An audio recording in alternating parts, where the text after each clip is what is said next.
just if you could restate the most important thing that you want the listeners to walk away with or challenge them to do or advice for them. Well, now's a good time to think about what you want 2026 to look like. And I think if you walk away with one thing, know that the next year of your life is going to be determined first up here, how you visualize what you plan for, what you intend to do before it exists out here. And if you want to insert some magic into your world, consider a big, hairy, audacious goal, a BHAG. Just establish the courage to write something down that feels a little out of reach and be open to the possibility that it might be easier to accomplish crazy, audacious goals than you think if you move in collaboration and you invite different energy into your world.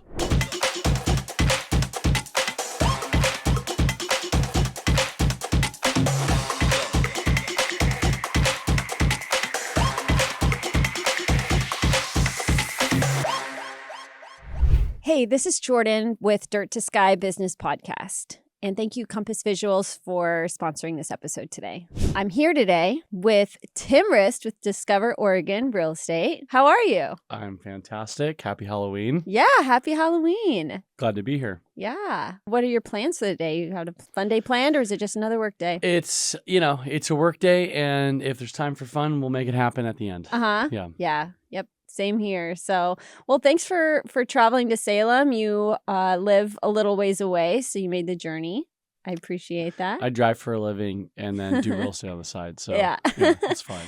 Oh my gosh. Well, I've known you for a little while, and you are such a multifaceted individual. So I'm really excited for everyone to hear a little bit about you today and some of the things that you are standing for. Yeah, I'm honored to be writing here. about. Honored to be sharing. Yeah.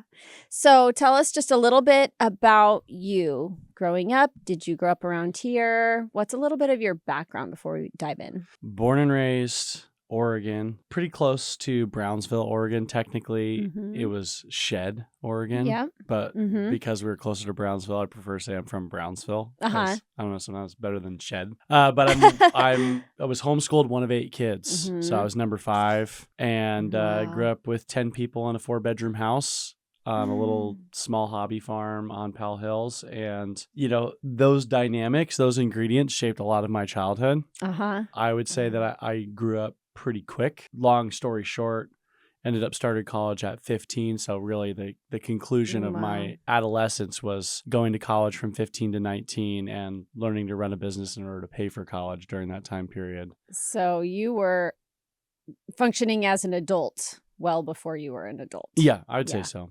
I would say so. Yeah. And what did you always know that you're going to be a business owner, a brokerage owner? Did you see yourself in that leadership position? No, to be honest, I think a large part of my life has been running into brick walls and then showing up to open a door, open a window, make clear the next lily pad, and then jumping to that. Yeah.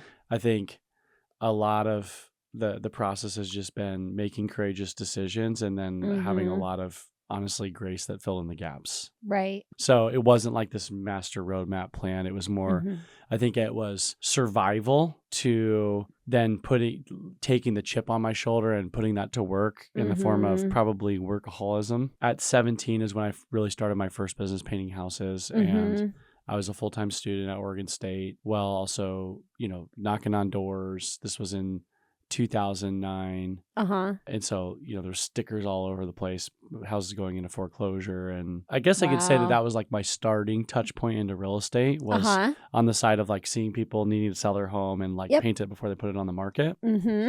Right. But really that was the time period where I developed a passion for developing people, developing entrepreneurs. I started recruiting college students to help them run their own painting businesses. That journey really shaped my life because I realized what I was going to school for. I envisioned myself maybe being a counselor one day. Really shifted to, I realized that by being in business with people, you end up doing it all. You help them with their financial freedom. But financial wealth leads over to health wealth, which leads over to time wealth, which leads over to relationship wealth. And so I found myself developing a passion early on for helping people build wealth in those categories. I didn't have that language for it, back then. But I think that it was honestly luck that real estate ended up falling into that part of my development journey. It sounds like there's so many components of you running that business and what you were doing, helping, essentially mentor and, these other soon to be leaders in their own businesses. But so many of those elements you're able to translate over to what you do now. Yeah. So, yeah. Care, being willing to get in someone's world, learn their story, learn their goals, and say, hey, I'm going to put some work behind trying to help you get where you want to go.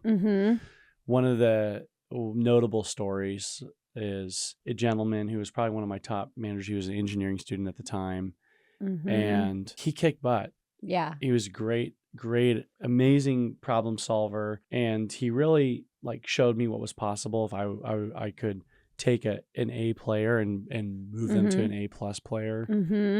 I found a passion for seeing growth from B players to A players, from C players to B players. But I loved some of the A players that I got to work with. And most recently he decided to get his license and jump on with our team. So that's 10 years later. We worked together in the painting world. Now we're working together in real estate. And I think that my favorite part about this journey of developing people is the depth of relationship that gets created along the way. To me, it's almost like an excuse just to do that. Right. Yeah. You know what I mean? How do you handle, because so many say don't mix personal and business. How do you discern what the proper level is of professionalism and leadership? And then also not being a peer and a buddy, or maybe you do. And what is that?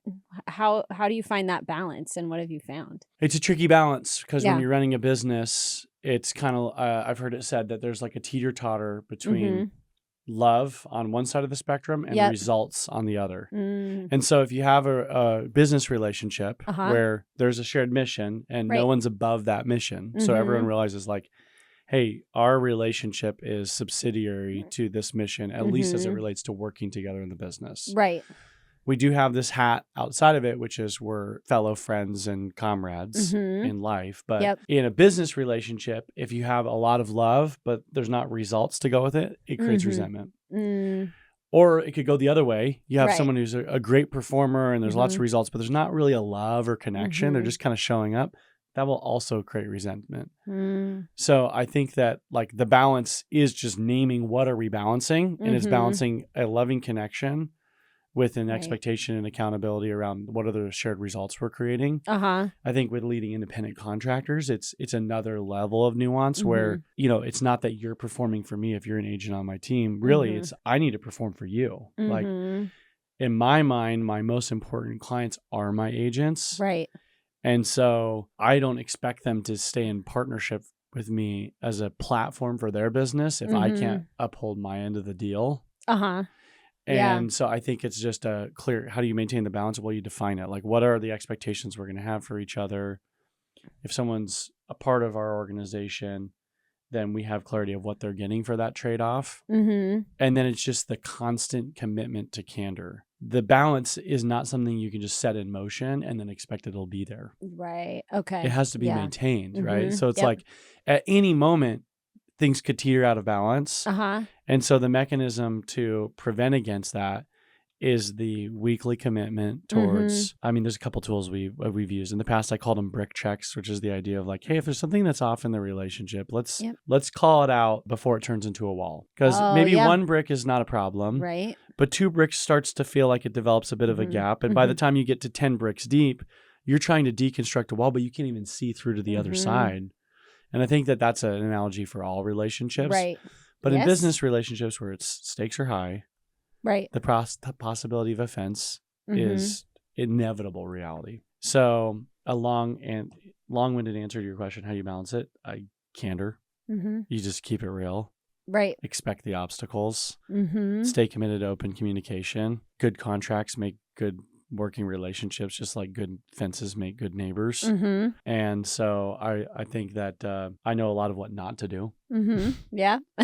We learn that as Yeah. business owners. Failing. I feel like, I've got We like, learn from it. it feels like 2 decades of failing forward in that category. Right, Yeah. right. Yeah. Yeah. I bet it's surreal sometimes to see where you're at. And I know you have lofty goals for yourself, which is amazing, but I look at you and I see how far you've come and what you've built, and it's so inspiring. But I bet it's just you have those moments of looking back at where you were and, the times where you were failing, and it's like where you are now. I bet that's just the coolest feeling. It's nuanced. Mhm. I feel way far from a rival. I feel like anytime that I've stepped out of having the beginner's mindset, I've gotten into trouble. Oh. Anytime I get too egoic in my accomplishments or delve too deep in the hubris born of success, then it's just like it's only a matter of time before I get humbled, unless I make the constant decision to humble myself. Right. Like humility is the inevitable outcome. So to me, I'm like, I really am cautious of my ego. Yeah. How do you watch it? How do you stay humble? Well, Like, ideally how do you hold I do yourself watch it, and accountable? it doesn't have to be other people watching it for me, because when someone else is calling you out on your ego, it probably means that you went too far without checking it yourself. How do I check my ego? That's a great question. Yeah. Well, let's just do it right now. I check my ego by forgetting about myself as much as possible. So I don't think that an ego check, like a proper ego check, is one where you demean yourself. Okay. I've definitely done that, especially in like maybe people can relate this that have been a part of traditional Christian environments, where, at least in my experience with a few different church cultures, there's almost this like glorification of the slug Christian who's just barely getting by and is just a sinner saved by grace and like, barely making it. And I think that although it's important to, when life hits you hard and you get wrestled down on the mat, to acknowledge like, hey, I can't do this thing without a power greater than myself carrying me through. I think there is a manifestation of a healed identity that's like, I am really capable of quite extraordinary things if I just stay in service. So to me, humility is, how often do I forget about myself entirely? And so like in a podcast environment, it could be like I could be sitting here and like, oh man, I'm really conscious about the wrinkle in my pants. Great socks, by the way. Oh, thank you. Yeah. I got to show off the wolf on Halloween. And I'm, I could be having all of my energy diverted into my personal image or how I'm coming across. And in that way, my ego would literally rob me of delivering value from the moment, because my energy is diverted into self. Got it. Yeah. Versus if I can just pause and just think about, who do I want to serve right now? Well, I want to serve Jordan. I want to bring some content that could be valuable to her and Jesse's podcast. I want to serve whoever might be watching this and gain some value from some hard lessons that I've learned. And then if I forget about myself and I just focus on that service, then I think the ego then doesn't have to steal the power of the message, because it's distracted into the intent is to serve. So I think, how do you confront ego? Just be of service and forget about yourself. It's not about thinking lower of yourself. It's just about thinking less frequently of yourself. Yeah. Do you see what I'm saying? Yep, absolutely. We're in a culture that is not the popular way of thinking. So I think that's really, really neat. We're in a culture that's very self-absorbed, and it's all about us. And, so I love that. Well, on the note of our culture, I mean, a tree by its fruit. And as much as I have gone through my own socially progressive liberation mindset, I think that in a lot of ways, discipline equals freedom. And where our culture and our society is like giving the middle finger to discipline or accountability or to standards, unfortunately, the proof's in the pudding with unprecedented amount of mental health issues. And so I appreciate you acknowledging, like, I mean, I'm not to get like sociology mode here, but I think that's another thing about humility, is that it's easy to just say, F the previous generations. They didn't know what they were doing. I know better. Oh, yeah. But I think that there's a lot we lose from not trying to build on the lessons of those before us, and building on the values that have been actually time tested and passed on. Yeah. That could bring a little bit of an antidote to some of the chaos that's causing our unprecedented addiction and mental health crises socially. Right. And I'm sure so much of what you're saying and just who you are and the beliefs that you have are in your book. I don't know if I can talk about that. Oh, we could go. Yeah, we could talk. Because you're talking about, cultural things that are happening here in our city, but nationwide. But yeah, tell me a little bit about your book and kind of what are you passionate about sharing and making a difference in the world? Yeah. So I, first of all, I'll say writing right now looks like more like transcribing. I talk a lot into a recorder and try to transcribe ideas and then, backfill them. I will have to give a shout out to Jake and Tisha Zufelt, who are the owners of Weldwood Marketing. I could shout out Jake because he started Weldwood Marketing and then it evolved into Weldwood Publishing. But Tisha's really like my person who I'm working with on the book, and she's cooler than Jake. Yeah. And Jake's really cool. Yeah. So them together. She's kind of the backbone. Well, she just helps me stay on track. Jake has ADHD probably like me. I don't know if I could say that. Sorry, Jake. But and so really what's evolved, Jake is the ultimate upseller. He's like, well, dude, what you're describing is really more like 2 or 3 books. So obviously he's trying to upgrade it into a series. But there's a couple messages that we've been working on. One is this concept of unsubscribe, the art of deconstruction, which really is more of like a spiritual sojourn. And that is going from evangelical Christianity and my journey through 12 different denominations of Christianity in 12 years. And then my study of the 40,000 denominations that make up modern Christianity. And then my journey through Taoism and agnosticism and then into atheism and then nihilism and then reconstructing on the backside of nihilism back into Christ-leaning spiritualism to then most recently like having my own spiritual re-encounter with core elements of Christianity that I've come to re-embrace, kind of having this full circle spiritual journey. And so that was the book that I was like, feel like this is the one that's I need to write, I'm engaging with, but it's also really the one that's like most frankly in progress still. Okay. So that project is still in the works, but the book that's moved into urgency to the forefront is called Find Your Place. Okay. And it's really just a journey to home. And it's my journey to home of, basically willingly being homeless at 14 to then going through all the ways that I had to solve homelessness of the mind and homelessness of the spirit. So there's a little bit of a spiritual element there. To then like what I do for a living now, which is delivering the gift of homeownership everywhere, everywhere that I can, and getting actively involved in civics to solve homelessness. Right. And then at the end, we're going to talk about, because we built it in the name, Place, of course, which is like the ultimate business partner that we have signed our brokerage over to, and is another thing I'm evangelical about because I love partnership and collaboration. And I think that anyone who's in the space of wanting to deliver the gift of homeownership, there's an amazing opportunity that exists right now to streamline that process, build a career on that process. And I'm so set on seeing as many people in our country become homeowners because without that, the middle class will collapse. Yeah. The more this gap between the rich and the poor accentuates, and the more people we have moving over to being landlords and being not small landlords, I'm talking about macro landlords and oceans of tenants that have no desire or even hope of owning a home. Right. That is problematic for the future of our country. Right. And so we're seeing that more and more with every year that goes by. Yep. Yeah, more rent. The percentage of renters versus homeowners, it's not headed the right direction, Jordan. Right. Yep. So, you're in the business. I feel like real estate agents now have moved from like this, is this really a necessary job, to like, this is the future of the middle class. And if we can't figure out how to re-educate the renter base in our country to see the value of homeownership and to get passionate about saving up and delayed gratification in order to make that happen, we could see an utter collapse of the middle class as we've known it.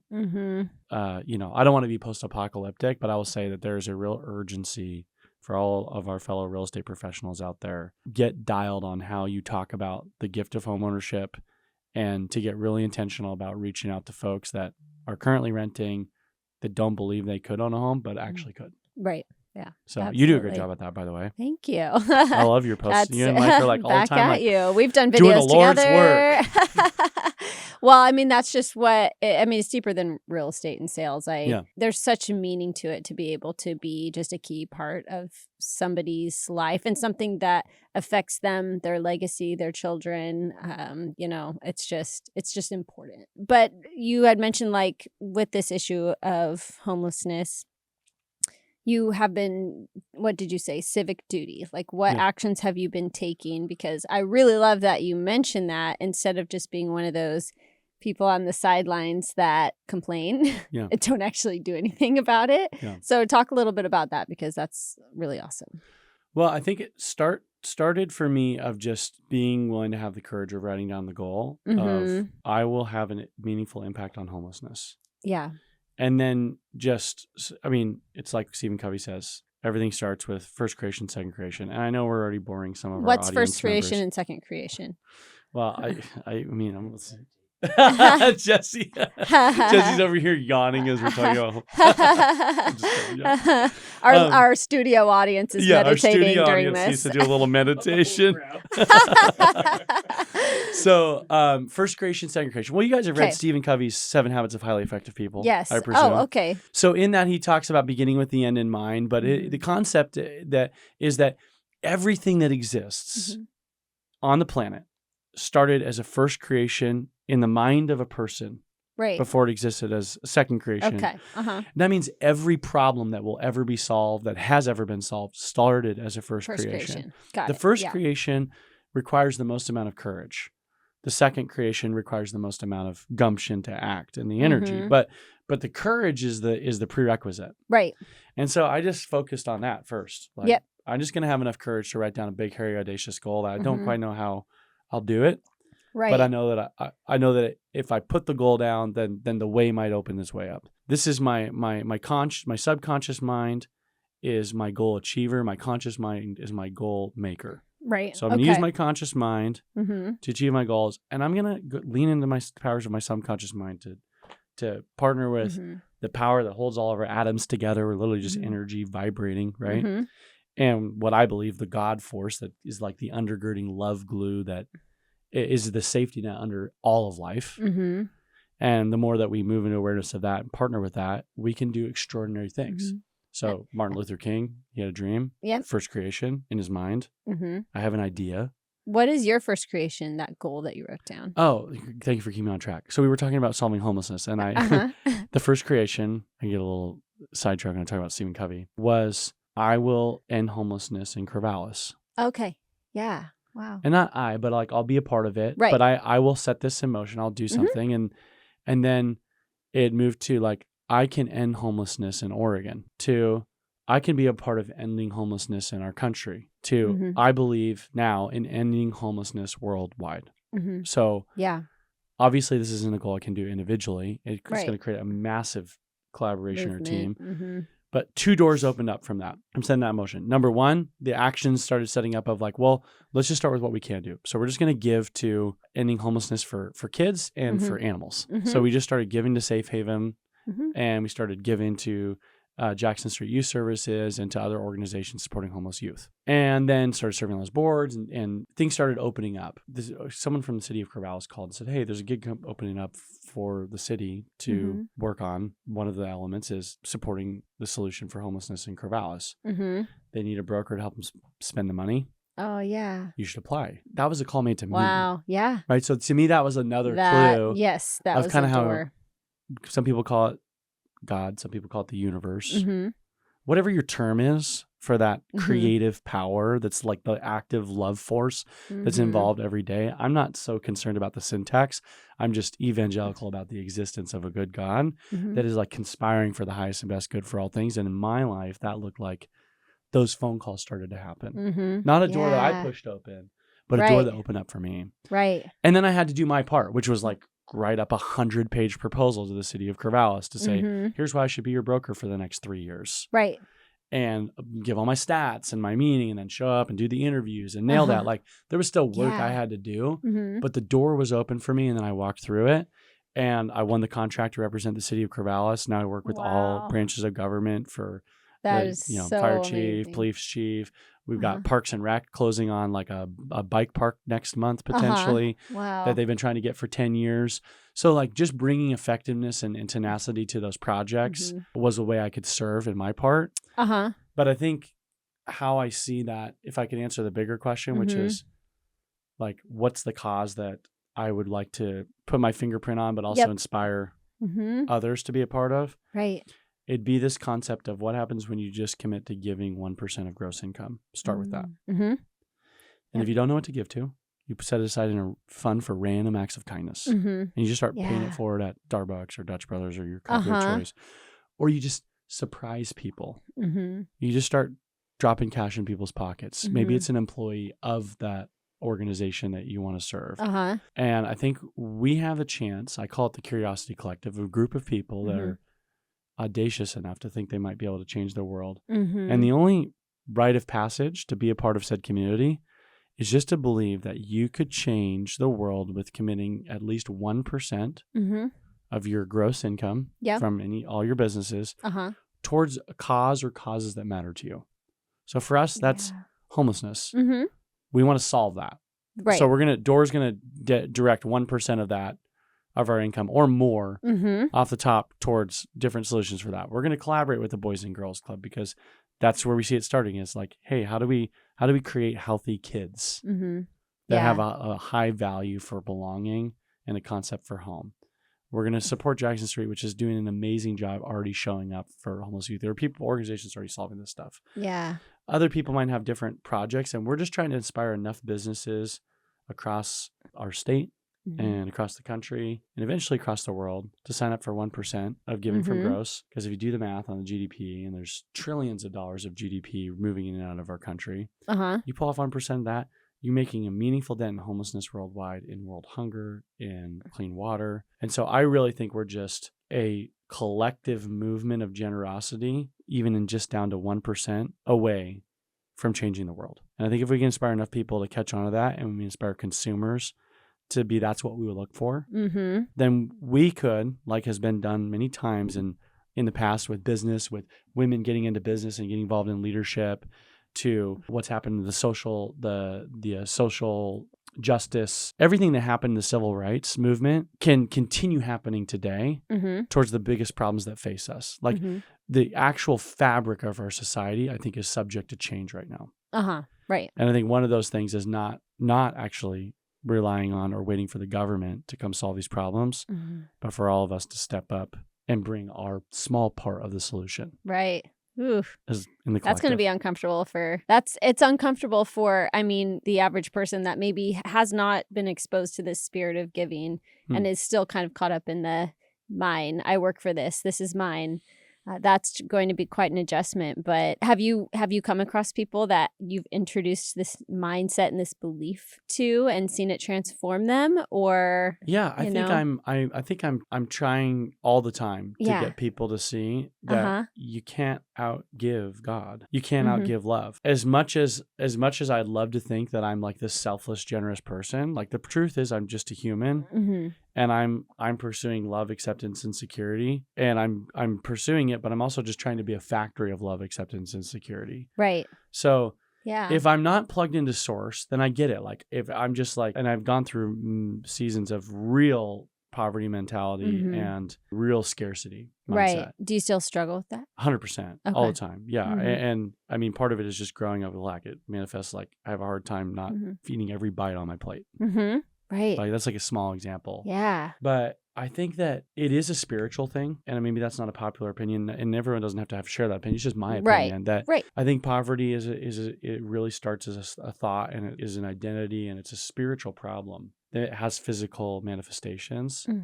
So when it comes to generosity, it's like, it really is one of the ways to break that spirit. I think even a small amount of giving, that's why I'm so passionate about giving just 1%. Because just moving into that spirit, it changes things. Right. And in my experience is that it feels like when I enter into generosity with my business, when I take that risk to give, I feel like I increase the divine conspiracy on my behalf. Yes. For growth. Right. Yeah. And that manifests in tangible ways, new relationships, connection, joy, a sense of accomplishment, a vigor to go out and do more beyond just like, oh, taking care of my means. But I've seen it literally, like I said, open doors. And I think that when people realize that that their work doesn't have to just be the conduit to take care of them, but their work could actually be the conduit to take care of many, it changes how you go about goals. It makes you set bigger goals. You're going to do more. Yeah. Because you can and because you get to see the impact of that. Yeah. So I know a lot of people right now are getting stopped up on like, well, I don't know what to give because they don't trust. And I get that. Like, it's hard to trust. Like, I used to tithe a lot to churches, and then I went through a season of being really cynical towards that because I worked inside of church environments and saw how money was handled. And there's some great and there's some not so great. It's like anything. Yep, just like anything. And nonprofits the same way, right? So I think that we have to really apply our abundance mindset to say, hey, some of what I'm giving is I'm also allowing for grace, right? But if we could get people inspired, Jordan, to start with giving anonymous gifts and random acts of kindness. What about if we post selfies and make sure everybody knows exactly what we're doing? I mean, I think that there's layers of giving, right? Yeah. So if I were to talk, let's just say you were a $10 million business. You're grossing 10 million. And you're like, all right, Tim, I like the idea of the Curiosity Collective. We want to be on the club. Like 1%. I mean, that's a substantial amount. It's $100,000. And it's like, that's like $100,000. Like that's right now, that's profit. Like I'm going to give up $100,000 in profit. If you're a $10 million restaurant chain, you might only be operating on 5% profit. So if we're just talking brass tacks, that's going to be like 20% of your profit. Yeah. So what I would say is, let's start with what if. Well, what would it look like to give? And the first thing I would say to a business of that size is to say, well, what if we took some of your marketing budget? Let's say on a $10 million business, maybe you have 10% marketing budget. Well, what if we just reduce that to 9.5%? So 0.5% of your marketing, let's just make that strategic giving. Right. Yeah, sure. You can still write it off as a marketing expense. You're writing a check. You're going to get some brand endorsement for that.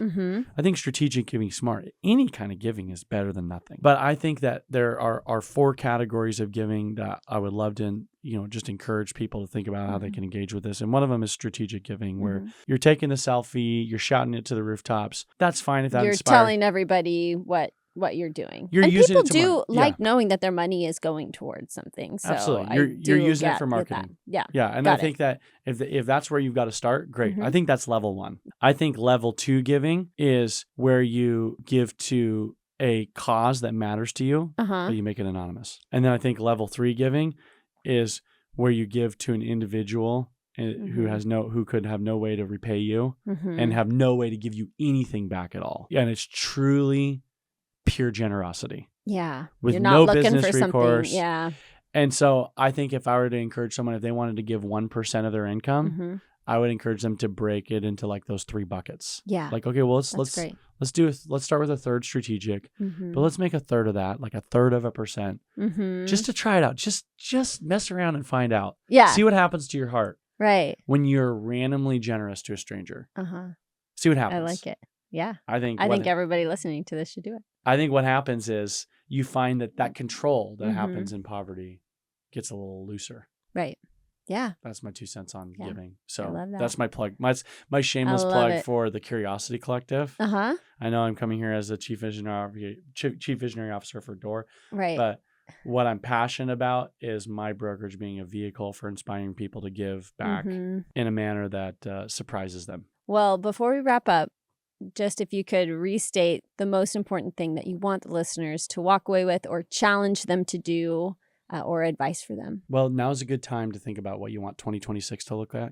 And I think if you walk away with one thing, know that the next year of your life is going to be determined first up here, how you visualize what you plan for, what you intend to do before it exists out here. And if you want to insert some magic into your world, consider a big, hairy, audacious goal, a BHAG. Just establish the courage to write something down that feels a little out of reach and be open to the possibility that it might be easier to accomplish crazy, audacious goals than you think if you move in collaboration and you invite different energy into your world beyond just what you're dealing with right now. And if a part of that is a little bit of generosity and you got some giving goals you want to establish, we'd love to collaborate with you guys on that. Anyone who wants to be a part of the Curiosity Collective, and just be invited into the environment of giving businesses and talking about sharing success stories and sharing public inspiration of where we see homelessness being solved and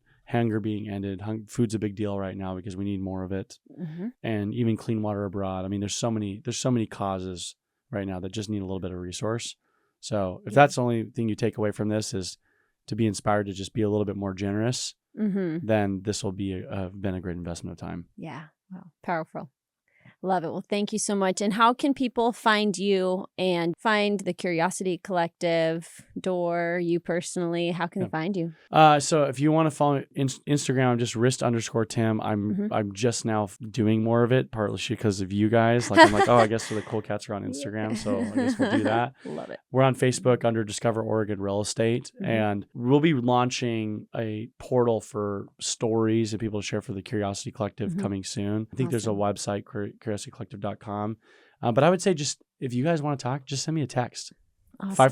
541-250-1065. I love inspiring people to be generous. So that would be great. I'd love to talk with you all. Oh, well, thank you. You're very inspiring to me. And thank you for all that you do and sharing that with us. And hopefully we'll talk soon. And everybody check Tim out online. So. Sounds good. Thanks, Dirt to Sky. All right. Thanks for joining Dirt to Sky Business Podcast. And thank you, Compass Visuals, for today's episode. We are accepting one more sponsor for Dirt to Sky. So reach out if you would be interested in sponsoring.